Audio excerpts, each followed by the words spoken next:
en el agua. Se iba bajo el agua y el avión rodaba a la izquierda. Había cuerpos, había gente en el suelo de la cocina. Un vuelo de rutina sale de Nueva York y cae en el río Hudson. No podía estar pasando. Un 767 secuestrado y obligado con violencia a caer en el océano. Es el amaraje más dramático jamás grabado. El avión daba tumbos y dije, me muero. En este programa verán luchas entre la vida y la muerte contadas por los propios pilotos y pasajeros. El capitán dijo, preparados para el impacto. Reconstrucciones animadas que les harán vivir escenas terroríficas. Investigaciones exhaustivas para descubrir por qué algunos pilotos toman la decisión arriesgada de amarar los aviones y cómo vivieron para contarlo.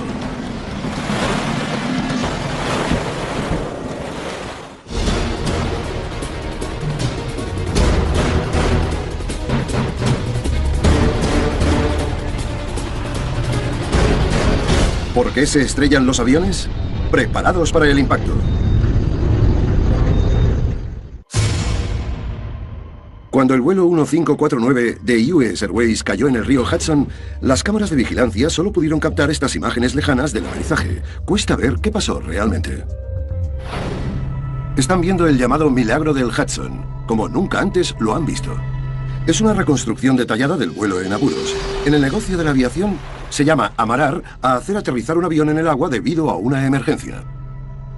Es lo que pasa cuando el espacio abierto más cercano no es una pista, ni tan siquiera un trozo de campo o una autopista, sino agua.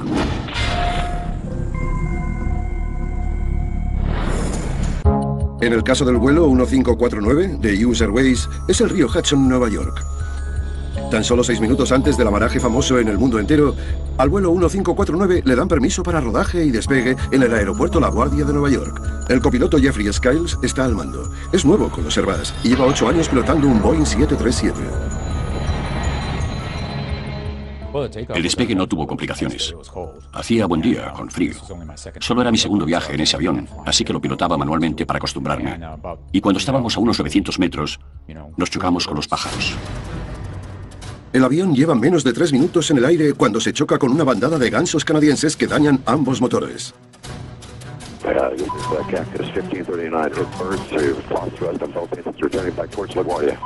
Okay, you need to return to LaGuardia. Turn left heading up 220. Tower, stop your departures. Got emergency returning. El capitán Charlie Sallenberger releva al copiloto en el control del avión con 4 sencillas palabras. El avión es mío.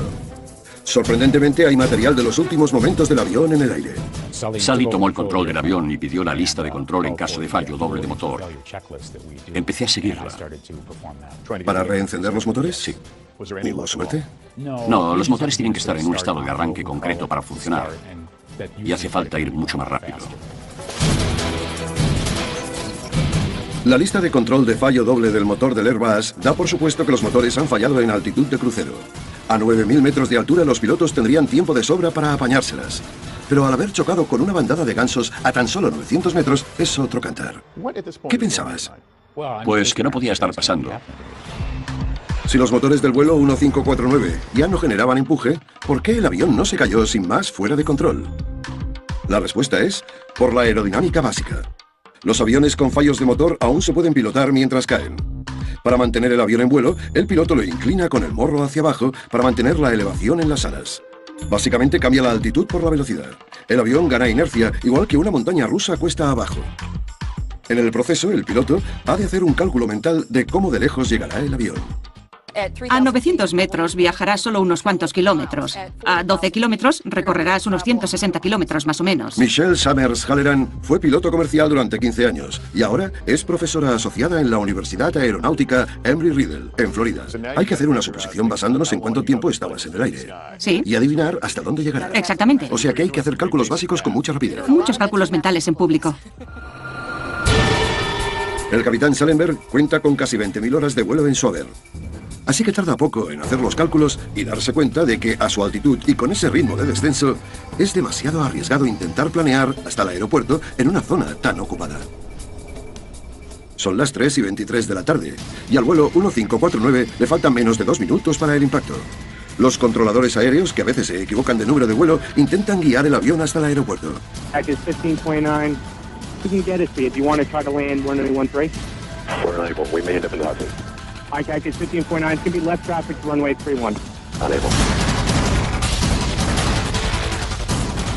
Al norte del puente George Washington, el capitán alinea el Airbus A320 con el río Hudson. Deja atrás el puente al este y sigue rumbo al sur. Miré por la ventana y al ver que estábamos por debajo de las azoteas de Manhattan, dije, mala cosa, a Newark no llegamos. ¿Te dijo Sally que os ibais al agua o ambos os disteis cuenta de lo que iba a pasar? Creo que era la única opción que teníamos. No podíamos. Al aeropuerto no llegábamos. Y fue el único hueco libre que vimos. La Administración Federal de Aviación tiene recomendaciones para los amarajes. La cosa depende del viento y las olas o del mar de fondo. ¿Cómo se amara en la ola a la perfección? Dependiendo del viento y el agua, siempre aterrizaría en paralelo a las olas. Si las olas vienen así, aterrizas arriba. Lo peor es esto, es mar cruzada, cuando estás en perpendicular al agua o así. ¿Qué pasa entonces? Si aterrizas de cara a la ola, puedes volcar así, y eso es mala cosa. Otro riesgo que podría haber sido fatal para el vuelo 1549 es haber descendido con un ala más alta que la otra. El avión podría haber dado vueltas, lo que hubiera sido violentísimo y hubiera mermado considerablemente las posibilidades de que todo el mundo saliese tan bien como salió. Skyjet 1529, turn right 280, you can land on runway 1 at Teterboro. We can't do it. Okay, which runway would you like at Teterboro? We're going to be nuts. El capitán dijo, preparados para el impacto. Todo el mundo empezó a rezar. Nos mirábamos sin saber qué decir, ni qué hacer. A las 3:30, con las aletas y los slats extendidos para frenar la caída del avión, el vuelo 1549 está a punto de amarar en el río Hudson. Viendo cómo sucede, está todo bien. Va lento. El morro está hacia arriba. Las alas están equilibradas y tienen la suerte de que hace buen día. No sabíamos si íbamos a caer en agua o en tierra, que es lo que preferíamos. Y el impacto al caer en el agua fue lo más tremendo que te puedas imaginar. Las 155 personas a bordo sobreviven. Desde que chocan con los gansos hasta el amaraje, apenas pasan 3 minutos y medio, que no bastan para repasar toda la lista de control para los fallos dobles de motor y mucho menos para repasar la del amaraje. Tampoco hay tiempo para activar el interruptor de amaraje, una válvula que sella el avión y permite que flote más tiempo. No os hundís, estáis vivos. ¿Estabais eufóricos o aún seguíais con la adrenalina? Claro que hubo un subidón de adrenalina. Cuando 4 horas después estábamos en el hospital, tenía la tensión a 160 y 100, cuando lo normal es que tenga 120 y 70. O sea que fisiológicamente me pasaba algo de lo que no me daba cuenta. Estoy de miedo. Es el mejor día de mi vida. Muchas cosas fueron a nuestro favor. ¿Qué fue a vuestro favor? Parece ser que el Hudson tiene mucho oleaje, pero ese día estaba totalmente calmado. Y encima aterrizamos donde los ferries van de Nueva Jersey a Manhattan. Y estaban justo ahí, así que pudieron rescatarnos. Quitándolo de chocarnos con los pájaros, todo nos fue de cine. A continuación, los pájaros contra los motores. Una demostración gráfica que ilustra el daño sorprendente que hasta un pajarito puede hacerle a un avión de 84 toneladas. El vuelo 1549 no es el primer avión comercial que ha amerizado en el agua. Ha habido otros. Unos tuvieron el mismo éxito, pero otros, por desgracia, no.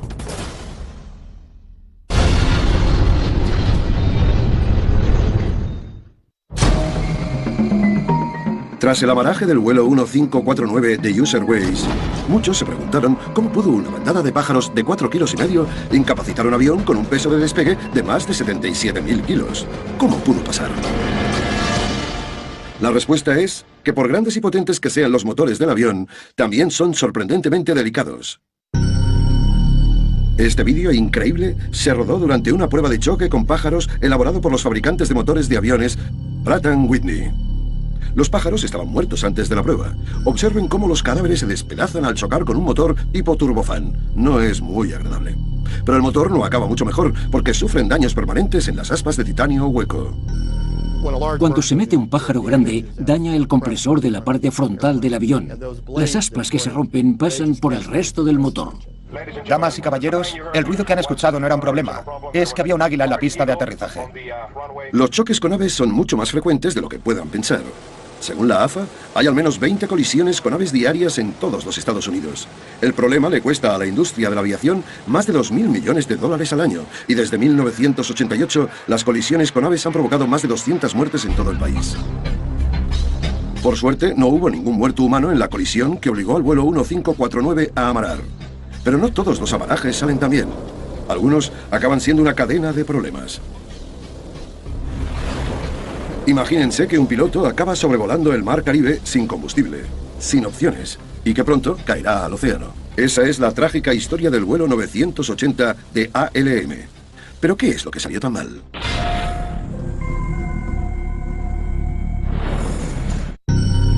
En colaboración con dos líneas charter ya desaparecidas, ALM de los Países Bajos y la línea estadounidense de vuelos internacionales National Airlines, el vuelo 980 de ALM está listo para salir del aeropuerto JFK de Nueva York a las 11 de la mañana. Hay 57 pasajeros y 6 tripulantes a bordo. Era un día precioso, la temperatura era agradable, había pocas nubes, soplaba una leve brisa, muy buen día. El destino del vuelo 980 es el Caribe, el aeropuerto Princesa Juliana en la isla de San Martín. Los pilotos dicen que es uno de los sitios más complicados del mundo para aterrizar, sobre todo si se pilota un 747 como se ve en el vídeo. La minúscula pista de aterrizaje está peligrosamente cerca de una playa. La gente prácticamente puede estirar el brazo y tocar los aviones mientras pasan a poca distancia de sus cabezas. Si el avión calculase mal y acabase en la playa llena de gente, sería una catástrofe. Estar tan cerca de un avión tan grande que va tan rápido, me imagino que es alucinante. Además de las limitaciones físicas de la pista, también hay una cordillera que flanquea un lado del aeropuerto y por si fuera poco, está el tiempo caribeño que es impredecible. La combinación de esos factores va a convertir un vuelo de rutina en una pesadilla. Por primera vez en 40 años, el piloto del vuelo, el capitán Wolsey DeWitt, contará la dramática historia en televisión. Este accidente fue fruto de una cadena de sucesos. En tierra, el capitán DeWitt confirma que tiene combustible suficiente no solo para llegar a su destino, sino también a otro aeropuerto en caso de desvío. Es lo normal en todos los vuelos comerciales. Repasa la lista de control del equipamiento y descubre que el sistema de megafonía de la cabina no funciona, pero no es obligatorio que vaya. A las 11:14 de la mañana, al vuelo le dan permiso para despegar. El DC-9 está diseñado para hacer vuelos cortos y frecuentes. La distancia desde Nueva York hasta la isla de San Martín es de más de 2.735 kilómetros y pondrá el avión al límite. Conforme se dirige hacia el sur, el tiempo empieza a empeorar. Al capitán DeWitt le dicen que la visibilidad en el aeropuerto de la isla de San Martín está por debajo de los mínimos exigidos. Decide desviarse hacia el aeropuerto cercano de San Juan, en Puerto Rico, pero 13 minutos después, el Centro de Control Aéreo de San Juan le dice que la Torre de San Martín quiere hablar con él. Lo cojo e intento ponerme en contacto con San Martín. Me pongo en contacto con la torre y me dicen que el tiempo era bueno. Nubes fragmentadas a 450 metros, lo que era mejor de lo que me hacía falta. Y les pregunté que por qué habían dicho que estaban bajo mínimos. Decidí volver a San Martín, que era mi destino original. Pero como muestra esta reconstrucción, al contrario de lo que dice el capitán DeWitt que le contaron, el tiempo es horrible. Intenta aterrizar el avión igualmente, gastando cantidades ingentes de combustible en el proceso. Había poca visibilidad y llovía, y por esas circunstancias el piloto tuvo que acercarse más al aeropuerto y a la pista de lo que le hubiese gustado. El primer intento fue un fracaso. Me alineé con la pista y di el segundo rodeo. En el segundo intento empezaron a cambiar los vientos y no pudo ponerse en posición para aterrizar, así que dio otro rodeo.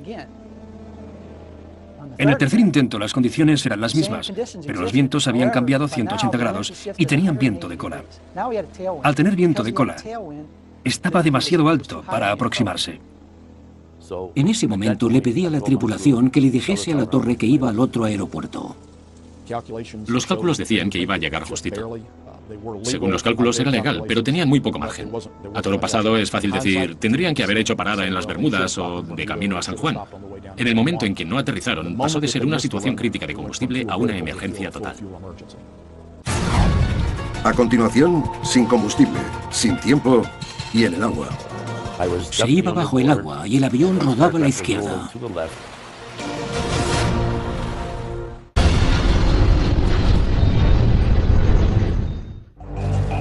2 de mayo de 1970. Mal tiempo, mala visibilidad, falta de combustible. Al capitán, Wolsey DeWitt, no le queda otra opción que amarar el avión en el mar Caribe.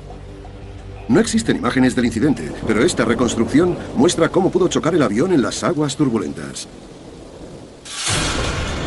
Aquí tenemos la descripción del piloto de cómo fue estar en la cabina jugándose la vida. El primer contacto con el agua fue bastante suave. El resto del avión no tardó mucho en entrar también en contacto. Empezó a haber mucha resistencia, muchas turbulencias y vibraciones en la cabina. El panel de instrumentos vibraba tanto que no podía ni leerlo. Pero, ¿cómo acabó el vuelo en una situación tan peligrosa?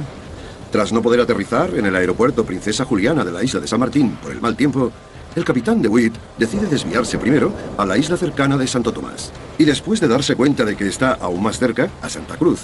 Pero mientras el avión se aleja del aeropuerto bajo una lluvia torrencial, ocurre un problema. El navegante me dijo: Bolsey, mira los indicadores de combustible. Debido al viento, las turbulencias y las condiciones, el avión se balanceaba adelante y atrás mientras ascendía. El indicador de combustible daba vueltas.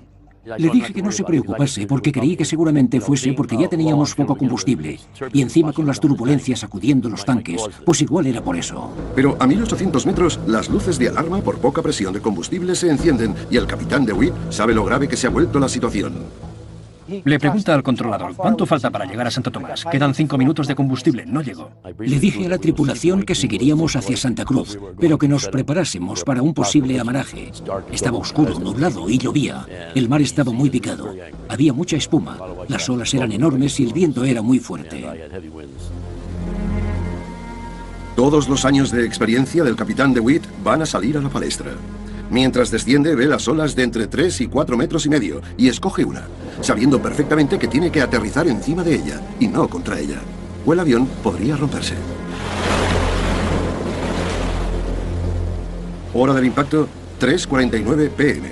Al contrario que el vuelo 1549 de US Airways, que se deslizó por la superficie del río Hudson, este entra y sale de las olas. Por raro que parezca, el capitán DeWitt dice que el avión sigue funcionando en el agua. El avión rodaba a la izquierda y ya estaba en un ángulo cerrado a unos 30 o 35 grados. Lo que hice fue pilotarlo como si estuviese en el aire. Rodó y se equilibró. En cuanto se equilibró, salimos a flote como un corcho. No todos sobreviven al impacto, pero los que sí salen a unas aguas infestadas de tiburones. Pasa hora y media hasta que llegan los helicópteros de rescate. Como el sistema de megafonía del avión no funciona, el piloto no pudo avisar a los pasajeros de que se abrochasen los cinturones ni de que se preparasen para el impacto. 40 de 63 pasajeros sobreviven. Según la Junta Nacional de Seguridad del Transporte, hubiesen muerto menos si les hubiesen avisado. De los 23 que fallecen, 2 son niños. A día de hoy, al piloto aún le cuesta aceptar las muertes. No me es difícil contar la historia, a no ser que empiece a pensar en la gente que murió. Los 2 niños que perdí. El último informe de la Junta sobre el ALM 980, que salió casi un año después, en marzo de 1971, da una lista de todo lo que salió mal. Citamos: la causa más probable del accidente fue el agotamiento del combustible, derivado de los intentos continuos y sin éxito de aterrizar en San Martín, hasta que no quedó suficiente combustible para llegar a otro aeropuerto. Otros factores: visibilidad reducida, una condición de la que no se informó al vuelo. Creo que lo peor fue que seguían pensando que iban a llegar, y conforme seguían haciendo planes, se iban dando cuenta de que no. Tras el segundo acercamiento a San Martín, las condiciones de las reservas de combustible eran críticas. Dejar que un avión llegue a estar así es un error por parte de la tripulación. Hay una cosa del accidente que no me van a quitar, y no dejaré que nadie cargue con la culpa. Es responsabilidad mía. Yo era el piloto. Yo tomé las decisiones. Debí haber sido más listo y no haberme metido en un lío así. Pero a día de hoy, todavía no veo dónde podría haber hecho las cosas mejor. 6 semanas después del amaraje, al capitán DeWitt lo despidieron. Dice que no le dieron motivos oficiales. No volvió a ser piloto. A continuación, terrorismo aéreo y otro amaraje dramático. Este sí está grabado.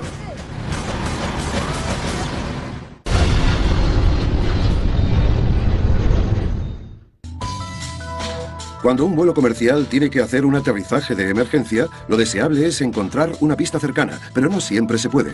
A veces, cuando se está en apuros, la única solución es amarar en una masa de agua.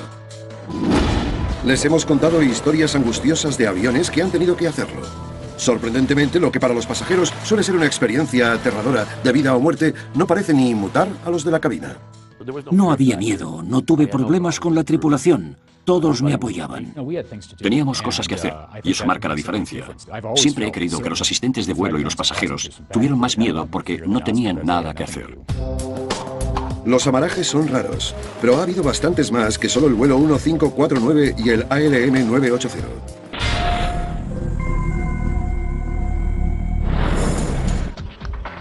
Enero de 2002. Un Boeing 737 de Garuda Indonesia Airways se topa con una fuerte tormenta y ambos motores fallan. Tras intentar reencenderlos 3 veces sin éxito, el piloto amara en una parte poco profunda de un río indonesio. 59 personas sobreviven. Un auxiliar de vuelo fallece.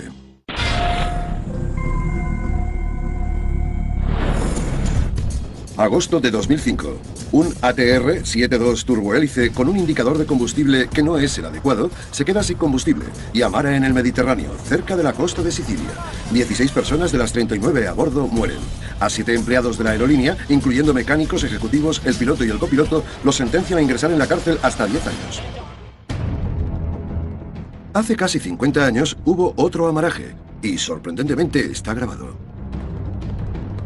La vieja grabación de los guardacostas es sorprendente, pero no muestra toda la historia. Esta reconstrucción enseña qué hubieran podido ver si estuviesen en mitad del Pacífico el 16 de octubre de 1956 y viesen el vuelo 943 de Pan Am precipitarse hacia el agua.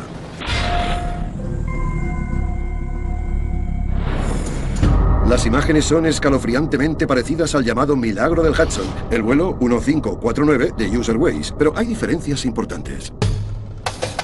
Están en océano abierto, o sea que es más difícil que en un río, por las olas y demás. La diferencia es que aquí tuvieron horas para planearlo. Los del río Hudson solo tuvieron unos minutos. El vuelo 943 de Pan Am sale de Honolulu, Hawái, con 31 personas a bordo y 44 cajas de canarios en el compartimento de carga. Apodado el soberano de los cielos, el Boeing 377 Stratocruiser, un avión de la posguerra de largo alcance, se dirige a San Francisco. Esto es metraje real del vuelo, grabado por los guardacostas. Joan Marchioli va a bordo. Fue un mes antes de que cumpliese 3 años. Estaba con mi madre. Volvíamos a la bahía desde las Filipinas. Mi madre tenía muchas ganas de volver a California para ver a mi padre. Pero la reunión se aplazaría trágicamente. Tras varias horas de vuelo y lejos de tierra, el avión está ascendiendo hasta los 6.400 metros cuando uno de los 4 motores empieza a entrar en sobrevelocidad. El zumbido normal se convierte en un ruido ensordecedor. Están en plena noche y la oscuridad inunda el Pacífico. Tuvieron problemas con una hélice y se creó tanta resistencia que durante un rato les fue bien, pero luego tuvieron problemas con otro motor. El segundo motor no podía mantener la potencia. Fue una mezcla increíble de circunstancias. 2 motores que tendrían que estar propulsando el avión están reteniéndolo. Es como conducir con el freno de mano puesto. El avión no va a llegar a San Francisco, ni tampoco puede volver a Hawái. El piloto, el capitán Richard Dodd, decide enseguida que lo único que puede hacer es amarar en el Pacífico. Mi madre dijo que no oyó chillidos ni gritos, pero sí muchas oraciones en idiomas distintos. El ambiente era muy serio. El piloto llama por radio a los guardacostas para pedir ayuda y trazan un plan. El Stratocruiser hará círculos por encima del barco durante el resto de la noche para aligerar la carga de combustible y esperar que se haga de día. Hay que pesar lo menos posible, porque cuanto menos peso, más lento puedes ir y pilotar para que el impacto con el agua sea menor. También es mejor amarar de día, para tener mejor percepción de profundidad. Así puedes aterrizar el avión en el agua, viendo mejor a qué altura estás, y por lo tanto es más probable que haya supervivientes. Cuentan con un plan bien pensado, pero están en una situación peligrosísima.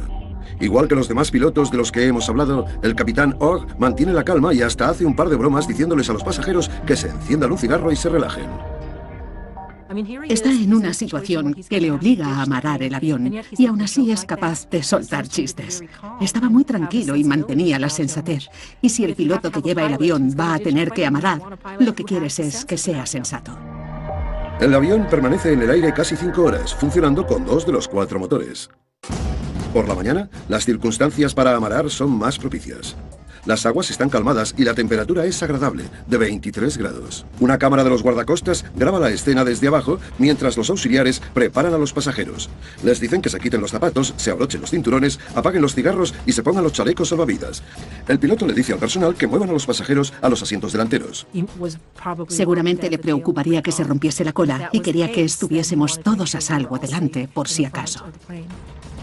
Hay un aviso de que faltan 10 minutos, otro de que falta 1.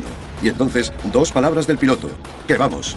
El avión amara a una velocidad de casi 166 kilómetros por hora.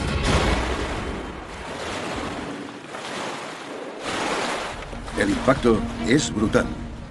El avión da tumbos y la cola se parte, justo como había predicho el capitán. Pero ni el metraje ni la reconstrucción pueden representar del todo lo que vivieron los que estaban a bordo.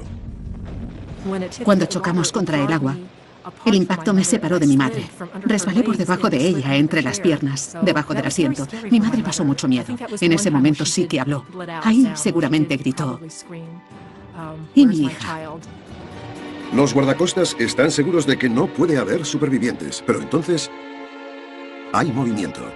En cuestión de segundos, las puertas delanteras se abren y tiran las balsas salvavidas. En mitad del caos, le dan a Joan a un guardacostas y luego se reúne con su madre, otro momento que está grabado. Cuando uno de los guardacostas me levantó de la balsa, los vi sonriendo y eran muy amables. Y luego me vi en el vídeo rodeando con el brazo a un guardacostas. Cuando vi a mi madre mirándome, fui a por ella. Ver a mi madre en el vídeo tan estresada. Tengo que decir que me ha hecho reflexionar sobre lo que pasó y lo que tuvo que sufrir. El capitán Hawk es el último en abandonar el avión, que se hunde 21 minutos después de amarar. Las únicas bajas son los 3.300 canarios del compartimento de carga. Milagrosamente, todas las 31 personas a bordo sobreviven. Me parece todo un milagro.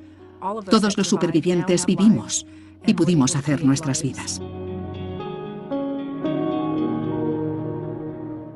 Es raro que los vuelos comerciales acaben en el agua. Cuando pasa, los pasajeros dependen de que haya una combinación de suerte, habilidad y un buen criterio por parte de los pilotos. La experiencia no se compra, no suele necesitarse, pero cuando se necesita, es insustituible. A continuación, un amaraje que no está provocado por pájaros, el tiempo ni fallos mecánicos, sino que es obra de terroristas. La mortífera situación está grabada. El piloto dijo que no había bastante combustible y los secuestradores dijeron que les daba igual.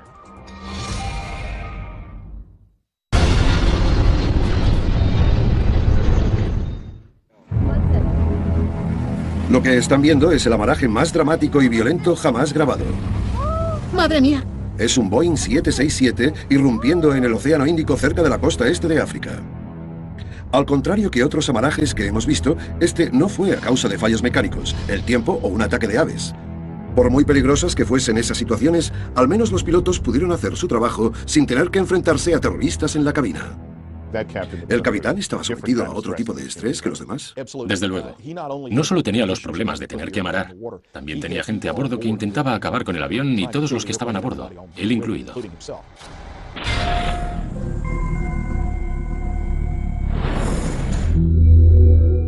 23 de noviembre de 1996. El vuelo 961 de Ethiopian Airlines, que va desde la capital de Etiopía hasta Nairobi, en Kenia, debería ser un vuelo doméstico rutinario de 2 horas, pero nada más lejos de la realidad. El piloto, el capitán Leululubate, se reunió con el documentalista Salim Amin, cuyo padre, Mo, murió en el choque. En la cabina de un simulador del Boeing 767, el capitán Abate revive el vuelo de pesadillas. Entraron en la cabina. Entraron en la cabina. ¿Cuántos eran? Eran 3. Cogieron el extintor y empezaron a pegarle al copiloto. ¡Fuera, fuera!, les dije. Esperad, ¿qué pasa? Ya. Me dijeron, cállate, hemos secuestrado el avión. Los secuestradores dijeron tener una bomba y exigieron que volasen a Australia. Vale, les dije. Pero el vuelo va a Nairobi. No llevamos bastante combustible para ir a Australia. Aterrizamos en Nairobi. Repostamos y luego vamos a Australia. Si no, es imposible. Los secuestradores se niegan a dejarle al capitán Abate que reposte en las ciudades que hay en la ruta. Quieren que vuele sobre el océano hacia Australia. El piloto sabe que no van a llegar, así que va pegado a la costa. Me dijo, ¿por qué vas por la costa? Australia está por esta dirección. Le dije que vale. Cambié de dirección y salió el mensaje de que no quedaba combustible. Casi sin combustible, el avión se acerca a las Comoras, cerca de la costa este de África. Conforme el avión desciende, los secuestradores luchan contra el piloto para hacerse con el control. Dije, estamos acabados. Estamos muertos. Dejadme a mí. Se sentó y no sé cómo lo hizo, pero desconectó el piloto automático. ¿Lo desconectó? Pues sí. ¿Del control? Sí, del control. Ya. Desconecté el piloto automático y empecé a pilotarlo yo. En la cabina empieza a cundir el pánico.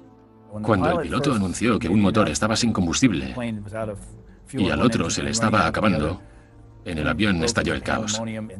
Luego oímos a los pasajeros de detrás aterrorizados e inflaron las chaquetas salvavidas. Se las pusieron y las inflaron. ¿Se oía? Se oía... En la cabina, el capitán Abate se esfuerza al máximo para amarar el avión al que llama Zulu sano y salvo. Vale, aguanta, aguanta, aguanta. Zulu, tú puedes. Tú puedes. Venga, tú puedes. El 767 va a unos 320 kilómetros por hora, demasiada velocidad para amarar de forma segura, pero hay un problema más grave aún. Como se ve en este impresionante vídeo, las alas no están equilibradas. Es un ángulo peligroso para amarar. Observen cómo el ala izquierda arrastra por el agua con resultados catastróficos. Primero tocan con el ala izquierda. Se ve que se suelta. Lucha para controlar el avión. El motor choca. Se le caen piezas. Y luego, por fin, rueda mientras se le caen ambas alas. Si hubiese podido equilibrar más las alas, hubiese tenido más posibilidades de sobrevivir. El mayor problema de este amaraje es que tocaron con el ala izquierda. Solo podemos imaginar el caos que debió de desencadenarse dentro del avión. Los supervivientes dicen que notaron varios impactos cada vez más violentos. Primero el avión impactó en el agua, pero con suavidad. Luego hubo como un bache. El tercer golpe fue a casi 100 kilómetros por hora y fue lo peor que había sentido. Pero luego fue yendo a peor poco a poco. El avión daba tumbos y dije, me muero. De 175 pasajeros y tripulantes, mueren 125, incluidos los 3 secuestradores. Algunas víctimas están de pie durante el impacto y el lanzamiento les provoca una muerte violenta. Muchos mueren porque no hacen caso de las instrucciones de seguridad e hinchan las chaquetas salvavidas mientras aún están en el avión. Cuando la cabina se llena de agua, flotan hasta el techo y se ahogan. Pero, por muy trágico que fuese, podría haber sido aún peor. Que algunos sobreviviesen se debe a un buen pilotaje heroico o se cometieron errores. Que si hubo errores, se puede mirar a todo pasado y decir, esto lo podrían haber hecho mejor. Pero dadas las circunstancias, yo diría que lo hicieron bastante bien. A continuación, ¿cómo se preparan los pilotos jóvenes para los momentos decisivos? Estoy a punto de descubrirlo, en persona. Bajamos. Vale, ya está, estás en el agua. Bajamos, bajamos, vale. Se te pone el corazón a 1000. ¿Sí?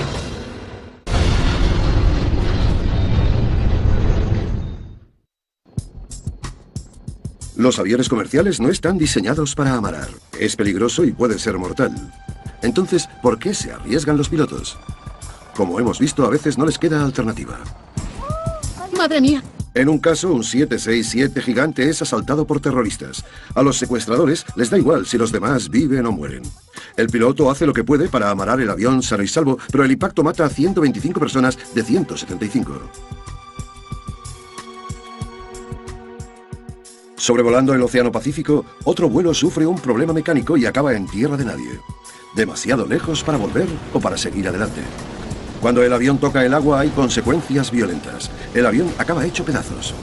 De milagro todo el mundo sobrevive. Surcando el mar Caribe, un DC-9 que ha pasado por una apabullante sucesión de mal tiempo y mala suerte, se queda sin combustible. La violencia del choque mata a 23 de 63 personas a bordo. Y en el caso más famoso, un avión tiene la mala suerte de toparse con una bandada de gansos canadienses.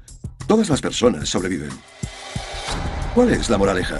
Que si tu avión se encuentra en una situación en la que quizá tenga que amarar, lo mejor es que haya alguien capacitado al mando tomando decisiones sensatas. Hizo falta toda mi educación, entrenamiento y experiencia, además de la de toda la tripulación. En esta compañía creo que entre los 5 sumamos 140 años de experiencia y nos hicieron falta para sacar a los 155 el 15 de enero. El incidente del vuelo 1549 y Salisbury nos ha hecho reflexionar sobre la experiencia. Cuando vemos a gente muy joven en la cabina, ¿qué deberíamos saber de su entrenamiento y su nivel de experiencia? Bueno, creo que lo importante no es cuántas horas tienen, sino qué ha pasado en esas horas y en qué les han entrenado. He visitado la universidad aeronáutica más grande y antigua que hay, Embry-Riddle, en Daytona Beach, en Florida, para ver cómo preparan a los pilotos del mañana para sus momentos decisivos. Los estudiantes ensayan constantemente todas las clases de emergencias a las que podrían enfrentarse, aunque casi nunca sucedan. O sea que cuando pasa es como memoria muscular. Recurren a un proceso mental que ya han tenido antes. Si el motor se apaga en un avión pequeño, ya les ha pasado 15 veces en el simulador y también en el avión. Ascendiendo a 900.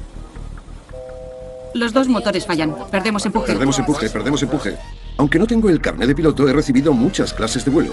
Tuve la ocasión de intentar amarrar mi propio avión en el río Hudson, en uno de los 36 simuladores de vuelo de la universidad. Les aseguro una cosa, aunque sea un entrenamiento, te pone de los nervios. Vale. Alarma vibradora. ¿Vas bien? ¿Bajo el morro? Baja el morro. Vale. Sigue unos 230 nudos. Vale, creo que no llegamos al aeropuerto. Veo el Hudson. Estás a 122 metros. Empieza a nivelar. Vale. Ahora presión trasera. Vale. Bajamos. Vale, ya está. Estás en el agua. Bajamos, bajamos, bajamos. Vale. Se te pone el corazón a 1000 por hora. Sí. 6 semanas después del amaraje verdadero del Hudson, la tripulación del vuelo 1549 de US Airways testificó ante el Congreso. Si la moraleja es que hay que tener a la persona adecuada al mando, los profesionales como el capitán Charlie Sallenburger se preocupan de que la industria vaya por mal camino. Si no valoramos la profesión de piloto como se merece, y los pilotos futuros tienen menos experiencia y habilidad, por consiguiente, habrá consecuencias negativas para los pasajeros y la nación. Con todo el respeto hacia el capitán, yo trato con mucha gente joven. Tienen entre 18 y 22 años. Y todos aspiran a ocupar el asiento del capitán Sallenberger algún día. Con 22 años ya saben más de lo que sabía yo, que era piloto militar. Cuando tengan nuestra edad, serán tan buenos como nosotros, y puede que un poco mejores. El primer oficial, Jeffrey Skiles, que ocupa el asiento al que él se refiere como el derecho, el del copiloto, sigue preocupado por la tendencia que dice ver de que haya pilotos con menos experiencia a los que ponen al mando a toda prisa antes de que estén preparados. Cuando entramos en el negocio empezabas aprendiendo a pilotar aviones pequeños y luego ibas ascendiendo a los más grandes. Pero los aviones pequeños son exactamente igual de complejos y rápidos que los que pilotamos. Lo que pasa es que a los nuevos les enseñan a volar en 6 meses y de golpe los ponen en el asiento derecho. Los requisitos que han de cumplir los pilotos y el entrenamiento los sigue poniendo la AFA. Y todo el mundo ha de cumplirlos, pero ¿se ha reducido la experiencia en el sector? Pues sí. Y ya no se encuentran tantos Sallenberger como hace 10 años.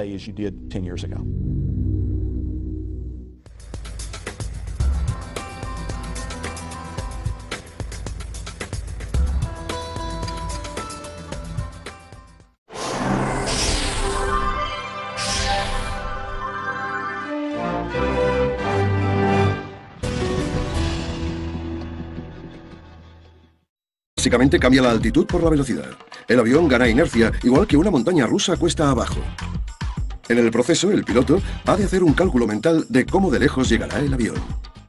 A 900 metros viajarás solo unos cuantos kilómetros. A 12 kilómetros recorrerás unos 160 kilómetros más o menos. Michelle Summers Halleran fue piloto comercial durante 15 años y ahora es profesora asociada en la Universidad Aeronáutica Embry-Riddle, en Florida. Hay que hacer una suposición basándonos en cuánto tiempo estabas en el aire. Sí. Y adivinar hasta dónde llegará. Exactamente. O sea que hay que hacer cálculos básicos con mucha rapidez. Muchos cálculos mentales en público.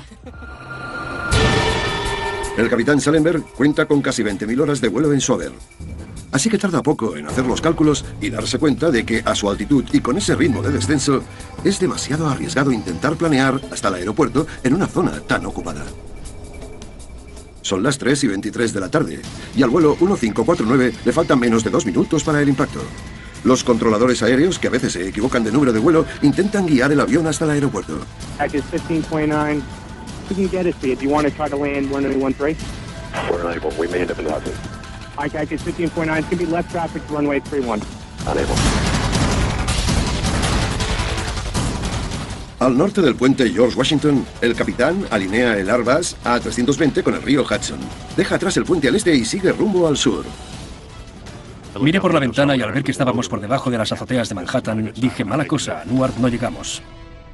¿Te dijo Sally que os ibais al agua o ambos os disteis cuenta de lo que iba a pasar? Creo que era la única opción que teníamos. No podíamos. Al aeropuerto no llegábamos. Y fue el único hueco libre que vimos. La Administración Federal de Aviación tiene recomendaciones para los amarajes. La cosa depende del viento y las olas o del mar de fondo. ¿Cómo se amara en la ola a la perfección? Dependiendo del viento y el agua, siempre aterrizaría en paralelo a las olas. Si las olas vienen así, aterrizas arriba. Lo peor es esto, es mar cruzada, cuando estás en perpendicular al agua o así. ¿Qué pasa entonces? Si aterrizas de cara a la ola, puedes volcar así, y eso es mala cosa. Otro riesgo que podría haber sido fatal para el vuelo 1549 es haber descendido con un ala más alta que la otra. El avión podría haber dado vueltas, lo que hubiera sido violentísimo y hubiera mermado considerablemente las posibilidades de que todo el mundo saliese tan bien como salió. Skyjet 1529, turn right 280, you can land on runway 1 at Teterboro. We can't do it. Okay, which runway would you like at Teterboro? We're going to be in the... El capitán dijo, preparados para el impacto. Todo el mundo empezó a rezar. Nos mirábamos sin saber qué decir, ni qué hacer. A las 3:30, con las aletas y los slats extendidos para frenar la caída del avión, el vuelo 1549 está a punto de amarar en el río Hudson. Viendo cómo sucede, está todo bien. Va lento. El morro está hacia arriba. Las alas están equilibradas y tienen la suerte de que hace buen día. No sabíamos si íbamos a caer en agua o en tierra, que es lo que preferíamos. Y el impacto al caer en el agua fue lo más tremendo que te puedas imaginar. Las 155 personas a bordo sobreviven. Desde que chocan con los gansos hasta el amaraje, apenas pasan 3 minutos y medio, que no bastan para repasar toda la lista de control para los fallos dobles de motor y mucho menos para repasar la del amaraje. Tampoco hay tiempo para activar el interruptor de amaraje, una válvula que sella el avión y permite que flote más tiempo. No os hundís, estáis vivos. ¿Estabais eufóricos o aún seguíais con la adrenalina? Claro que hubo un subidón de adrenalina. Cuando 4 horas después estábamos en el hospital, tenía la tensión a 160 y 100, cuando lo normal es que tenga 120 y 70. O sea que fisiológicamente me pasaba algo de lo que no me daba cuenta. Estoy de miedo. Es el mejor día de mi vida. Muchas cosas fueron a nuestro favor. ¿Qué fue a vuestro favor? Parece ser que el Hudson tiene mucho oleaje, pero ese día estaba totalmente calmado. Y encima aterrizamos donde los ferries van de Nueva Jersey a Manhattan. Y estaban justo ahí, así que pudieron rescatarnos. Quitándolo de chocarnos con los pájaros, todo nos fue de cine.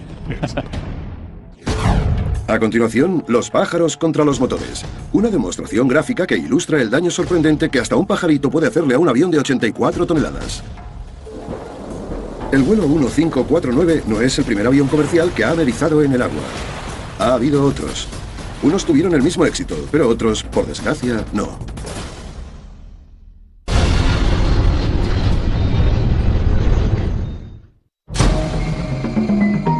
Tras el amaraje del vuelo 1549 de Userways, muchos se preguntaron cómo pudo una bandada de pájaros de 4,5 kilos incapacitar un avión con un peso de despegue de más de 77.000 kilos. ¿Cómo pudo pasar? La respuesta es que por grandes y potentes que sean los motores del avión, también son sorprendentemente delicados.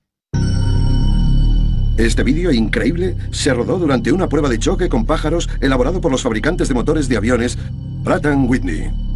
Los pájaros estaban muertos antes de la prueba. Observen cómo los cadáveres se despedazan al chocar con un motor tipo turbofan. No es muy agradable. Pero el motor no acaba mucho mejor, porque sufren daños permanentes en las aspas de titanio hueco. Cuando se mete un pájaro grande, daña el compresor de la parte frontal del avión. Las aspas que se rompen pasan por el resto del motor. Damas y caballeros, el ruido que han escuchado no era un problema. Es que había un águila en la pista de aterrizaje.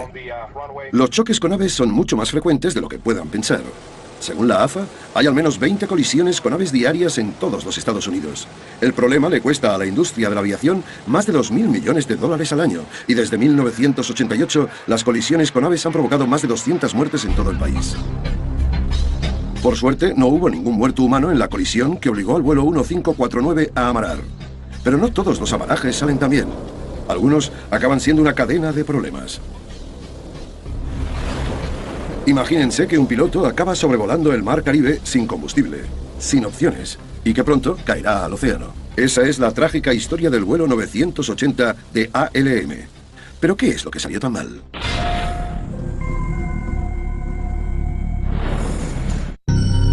En colaboración con 2 líneas charter ya desaparecidas, ALM de los Países Bajos y la línea estadounidense de vuelos internacionales National Airlines, el vuelo 980 de ALM está listo para salir del aeropuerto JFK de Nueva York a las 11 de la mañana.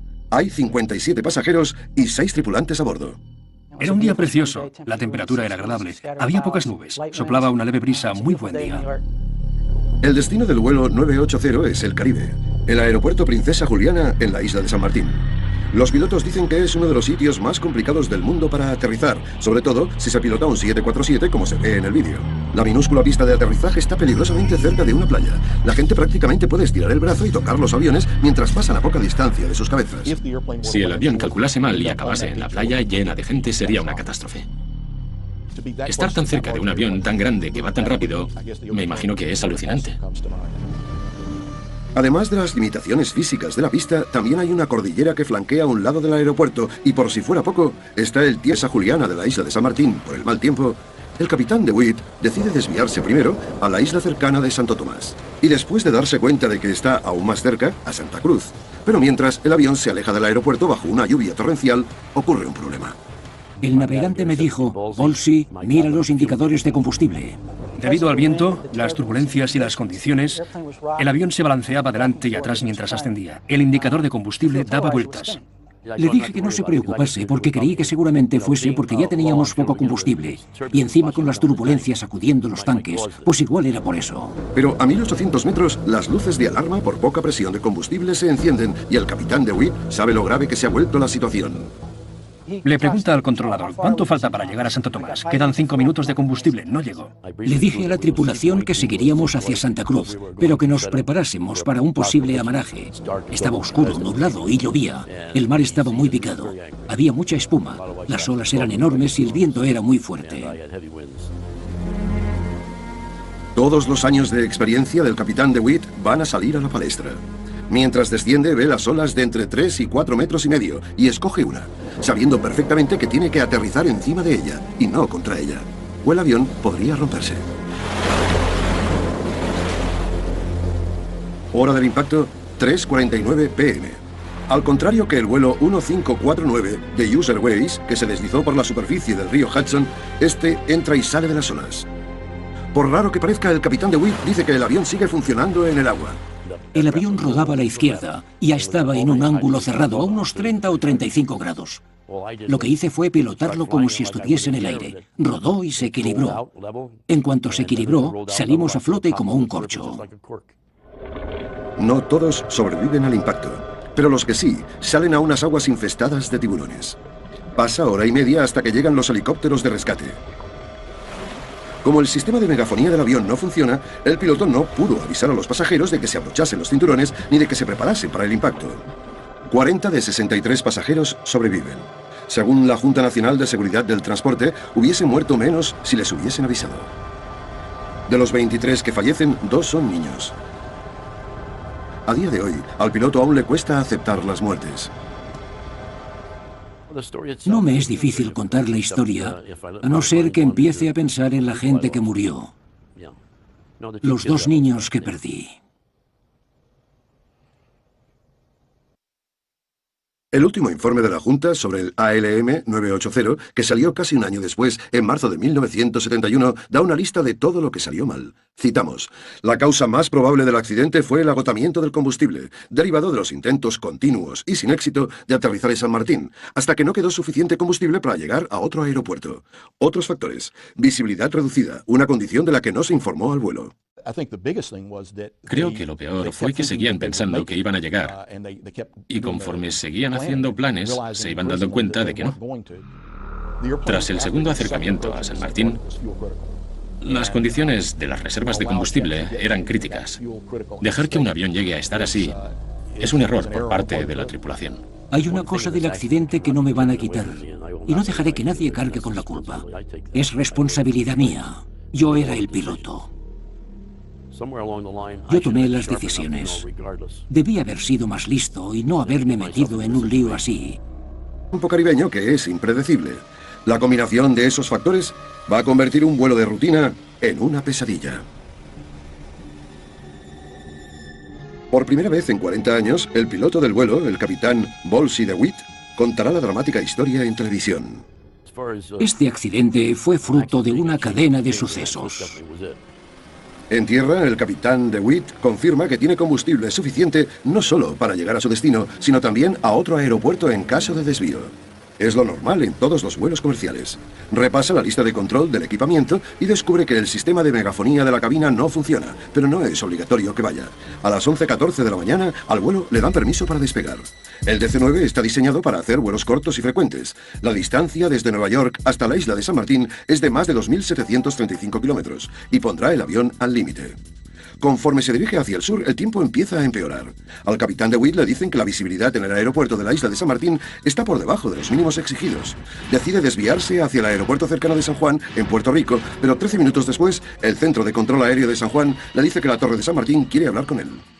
Lo cojo e intento ponerme en contacto con San Martín. Me pongo en contacto con la torre y me dicen que el tiempo era bueno. Nubes fragmentadas a 450 metros, lo que era mejor de lo que me hacía falta. Y les pregunté que por qué habían dicho que estaban bajo mínimos. Decidí volver a San Martín, que era mi destino original. Pero como muestra esta reconstrucción, al contrario de lo que dice el capitán DeWitt que le contaron, el tiempo es horrible. Intenta aterrizar el avión igualmente, gastando cantidades ingentes de combustible en el proceso. Había poca visibilidad y llovía, y por esas circunstancias el piloto tuvo que acercarse más al aeropuerto y a la pista de lo que le hubiese gustado. El primer intento fue un fracaso. Me alineé con la pista y di el segundo rodeo. En el segundo intento empezaron a cambiar los vientos y no pudo ponerse en posición para aterrizar, así que dio otro rodeo. En el tercer intento las condiciones eran las mismas, pero los vientos habían cambiado 180 grados y tenían viento de cola. Al tener viento de cola, estaba demasiado alto para aproximarse. En ese momento le pedí a la tripulación que le dijese a la torre que iba al otro aeropuerto. Los cálculos decían que iba a llegar justito. Según los cálculos era legal, pero tenían muy poco margen.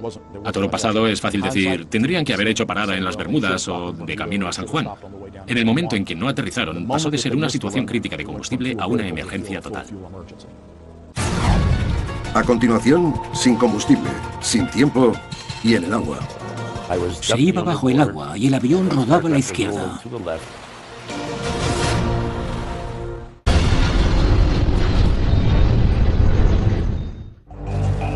2 de mayo de 1970. Mal tiempo, mala visibilidad, falta de combustible.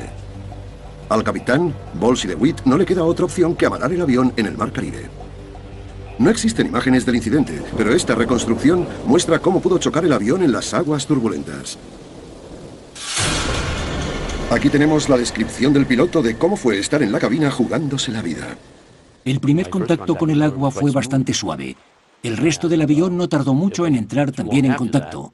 Empezó a haber mucha resistencia, muchas turbulencias y vibraciones en la cabina. El panel de instrumentos vibraba tanto que no podía ni leerlo. Pero, ¿cómo acabó el vuelo en una situación tan peligrosa? Tras no poder aterrizar en el aeropuerto Princesa en el agua. Se iba bajo el agua y el avión rodaba a la izquierda. Había cuerpos, había gente en el suelo de la cocina. Un vuelo de rutina sale de Nueva York y cae en el río Hudson. No podía estar pasando.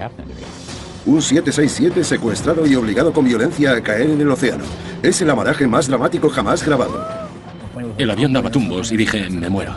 En este programa verán luchas entre la vida y la muerte contadas por los propios pilotos y pasajeros. El capitán dijo, preparados para el impacto. Reconstrucciones animadas que les harán vivir escenas terroríficas. Investigaciones exhaustivas para descubrir por qué algunos pilotos toman la decisión arriesgada de amarar los aviones y cómo vivieron para contarlo.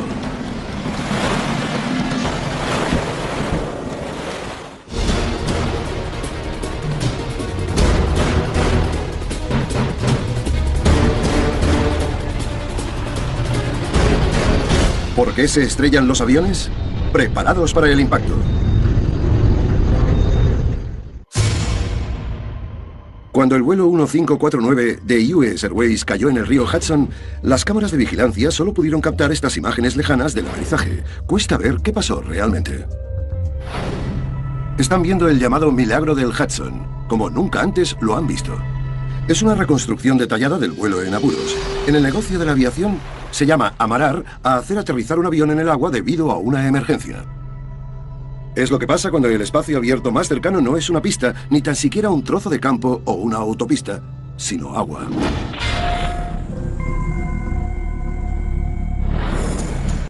En el caso del vuelo 1549 de US Airways, es el río Hudson, Nueva York. Tan solo 6 minutos antes del amaraje famoso en el mundo entero, al vuelo 1549 le dan permiso para rodaje y despegue en el aeropuerto La Guardia de Nueva York. El copiloto Jeffrey Skiles está al mando. Es nuevo con los Airbus y lleva 8 años pilotando un Boeing 737. El despegue no tuvo complicaciones. Hacía buen día, con frío. Solo era mi segundo viaje en ese avión, así que lo pilotaba manualmente para acostumbrarme. Y cuando estábamos a unos 900 metros, nos chocamos con los pájaros. El avión lleva menos de 3 minutos en el aire cuando se choca con una bandada de gansos canadienses que dañan ambos motores. This is Cactus 1539. Hit birds to false thrust on both engines, returning back towards LaGuardia. Okay, you need to return to LaGuardia. Turn left heading up 220. Tower, stop your departures. Got emergency returning. El capitán Charlie Sallenberger releva al copiloto en el control del avión con 4 sencillas palabras. El avión es mío. Sorprendentemente hay material de los últimos momentos del avión en el aire. Sally tomó el control del avión y pidió la lista de control en caso de fallo doble de motor. Empecé a seguirla. ¿Para reencender los motores? Sí. ¿Hubo suerte? No, los motores tienen que estar en un estado de arranque concreto para funcionar. Y hace falta ir mucho más rápido. La lista de control de fallo doble del motor del Airbus da por supuesto que los motores han fallado en altitud de crucero. A 9.000 metros de altura los pilotos tendrían tiempo de sobra para apañárselas. Pero al haber chocado con una bandada de gansos a tan solo 900 metros es otro cantar. ¿Qué pensabas? Pues que no podía estar pasando. Si los motores del vuelo 1549 ya no generaban empuje, ¿por qué el avión no se cayó sin más fuera de control? La respuesta es por la aerodinámica básica. Los aviones con fallos de motor aún se pueden pilotar mientras caen. Para mantener el avión en vuelo, el piloto lo inclina con el morro hacia abajo para mantener la elevación en las alas.